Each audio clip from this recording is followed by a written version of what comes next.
చెప్పాలి. గౌరీ వదిలేవే. ఏం కుదరదు, చెప్పాల్సిందే. నేను సుమతి వచ్చామా?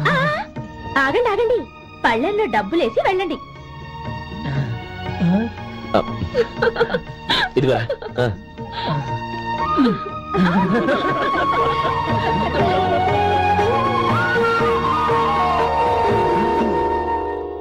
గోపాలం, సమయానికి ఆపద్బంధువుల్లో వచ్చి 10 మందిలో నా పరువు కాపాడావు.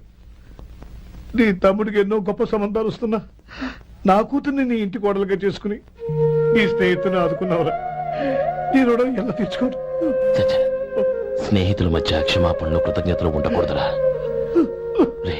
ఊరుకో. ఏంది మళ్ళీ అప్ప? ఇప్పటికే 200 రూపాయలు అప్పు, మళ్ళీ అప్పు కావాలా? ఇదిగో ముందు చొక్కా పక్కన పెట్టు. అర్థమవుతుంది, అసహ్యంగా ఉంటుంది. ఏ నీకేమన్నా గజ్జి తమర వగైరా రోగాలున్నాయా? అబ్బే అలాంటి ఏమైనా ఉండే, మొత్తం డబ్బు రేపు ఇచ్చేస్తాను. అదేం కుదరదాయి. ఇవాళ డబ్బన్నా కట్టు, చొక్కా అన్న ఇప్పు. ఇంకొకసారి ఆలోచించండి. ఏంద్ర ఆలోచించేది? నువ్వు ఇప్పుతావా, నన్ను ఇప్పమంటావా? ఆగండి, వద్దులండి. మరి ఇప్పు. నేనే ఇప్పుతా. దీంతో నీకు నాకు చెల్లు. ముందు జాగ్రత్త వచ్చాడు 2 చొక్కాలు వేసుకుని. ఏంది ఏందిరా? ఏం తెలుగు గురుగారు మీది? మరి అదే బాకీ కలెక్షన్ అంటే చూసి నేర్చుకోండి. ఏంటి 260 రూపాయలకు 35 రూపాయలు చొక్కా తీసుకోవడమా? 35 రూపాయలు ఏంది? మరి 350 రూపాయలా? మన ఆపరా, వెళ్ళి పట్టుకోండి పో. ఏంటి పట్టుకునేది? ఆడు బస్సు ఎక్కడము, బస్సు వెళ్ళిపోవడం అన్ని అయిపోయినాయి. నాకు జీతం పెంచవు గానీ డబ్బులన్నీ డబ్బు పెట్టుకో. ఇక నువ్వు అధిక ప్రసంగం చేయమాక. ఈ షర్ట్ నాకు నచ్చింది. నచ్చితే అల్వా అల్వా అల్వా.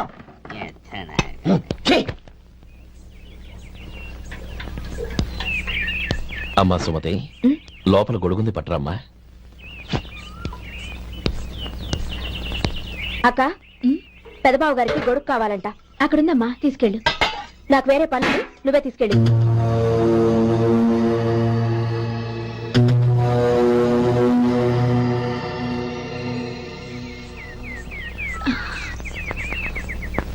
బావగారు, ఇదిగోండి గొడుగు.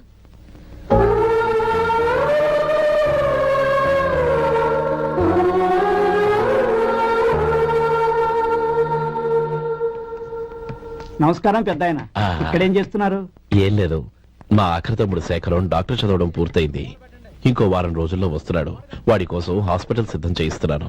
ఎంత మంచి మాట చెప్పారండి. పేద జనానికి సేవ చేయటానికి ఈ పల్లెటూరుకు వస్తున్నాడన్నమాట. అన్నకు తగ్గ తమ్ముడు. వస్తానండి. మంచిది.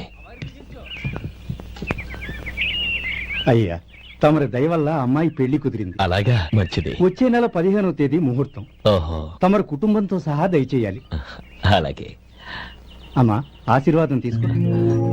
10 కాలాల పాటు పిల్లా పాపంతో చల్లగా ఉండమ్మా. మరి మేము వస్తామయ్యా. ఉండండి ఒక్క నిమిషం. అమ్మా సుమతి, దేవుడి దగ్గర ఉన్న కుక్కమరిని తీసుకురామ్మా. అవును, అబ్బాయి ఏం చేస్తుంటాడు? రైస్ మిల్లులో గుమస్తాగా పనిచేస్తున్నాడండి. ఎవరి మిల్లులో? వెంకయ్య గారి మిల్లులోనండి. ఆహా. అమ్మా సుమతి, కుంకుమేదమ్మా?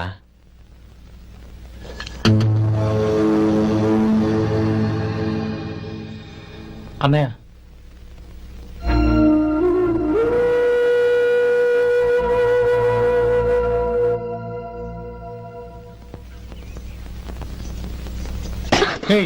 ఏంటిది? వచ్చిన దగ్గర నుంచి చూస్తున్నాను. అన్న ఏం చెప్పినా పట్టించుకోవేంటి? అసలు మా అన్నయ్య గురించి ఏమనుకుంటున్నావు? ఆయన ఏం చూసుకునే నీకు ఎంత పొగరు? గోపి, ఏంట్రా ఆ మాటలు? అమ్మా, నువ్వు లోపలికెళ్ళు.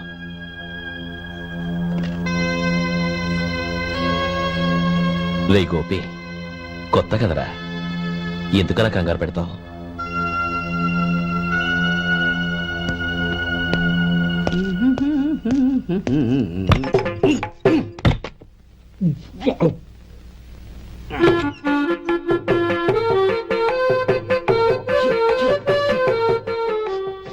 ఏంటయ్యా ఎలక తెచ్చిన వాసన వస్తుంది?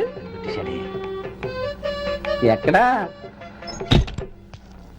ఇప్పుడే పోయింది.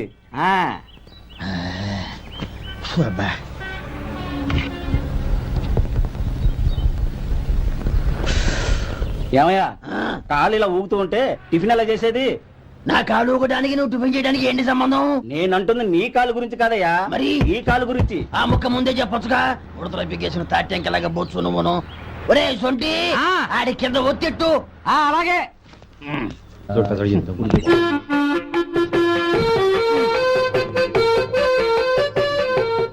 ఇప్పుడు ఓకే.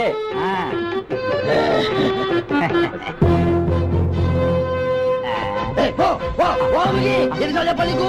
ఒకసారి ఏదో బుద్ధి లేదు. కడుపు గడ తిన్నావా గడి తిన్నావా? పో అక్కడికి, పో పో పో పో పో.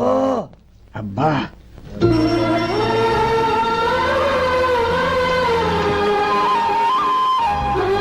నన్ను ఆశీర్వదించాను. భగవంతుడు నిన్ను చల్లగా చూస్తాడు. ఏంట్రా విషయం? నాకు పోస్టింగ్ ఆర్డర్ వచ్చింది. అలాగా? మన ఊళ్ళోనే నన్ను ఎస్ఐగా అపాయింట్ చేశారు. చాలా సంతోషంరా. అన్నయ్య, నాకు కాదురా, ముందు మీ ఆవిడికి పెట్టు. ఇదంతా అమ్మాయి దృష్టం. నీకు ఉద్యోగం రావాలని ఎన్ని నోములు నోచిందో, ఎందరు దేవుళ్లకు మొక్కిందో. వెళ్ళి మీ ఆవిడికి పెట్టు. అరే ఏంటమ్మా ఇది? లేదు బావగారు, నా మొహం చూస్తే ఎలాంటి పనైనా నాశనం అయిపోతుందని, నేను నష్ట జాతకురాలని మా నాన్న ఎప్పుడు అంటుండేవారు. అదే నా మనసులో నాటుకుపోయింది. ఆ రోజు మీరు కుంకుమ భరిని అడిగినప్పుడు శుభమా అంటూ పెళ్లి చేసుకోబోయే ఆ పిల్లకి నా చేతులతో కుంకుమ ఇచ్చానంటే ఎక్కడ అశుభం జరుగుతుందోనని భయపడ్డానండి. అందుకేనండి మీరు బయటికి వెళ్తూ గొడుగు అడిగినా ఇవ్వకపోవడం, ఎవరు రాకపోవడం. అంతేగాని నా బతుకులో వెలుగు నింపిన మిమ్మల్ని అవమానించేంత దుర్మార్గురాలి కాదండి. అరే,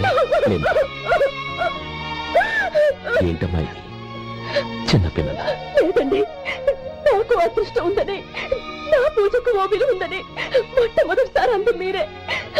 ఈ క్షణమే నా ప్రాణాలు పోయినా పర్వాలేదు బావగారు, ఆ ఒక్క మాట చాలు. ఊరుకో. మంచి చెట్లకు మనుషులే కారణమైతే ఇక గుళ్ళెందుకు, దేవుళ్ళెందుకు?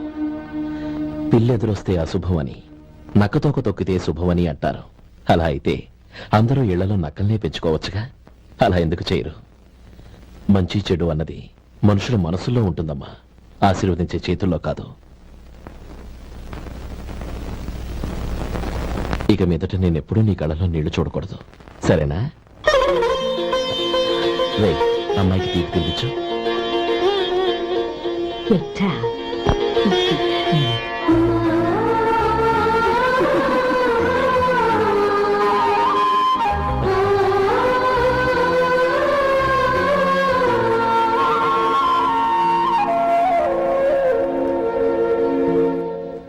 మధు, చిన్నప్పుడు నేను ఒక్కడనే కష్టపడుతున్నానని, నాకు సాయంగా ఉండాలని చదువు అవ్వలేదన్న వంకతో చదువు మానేశావు.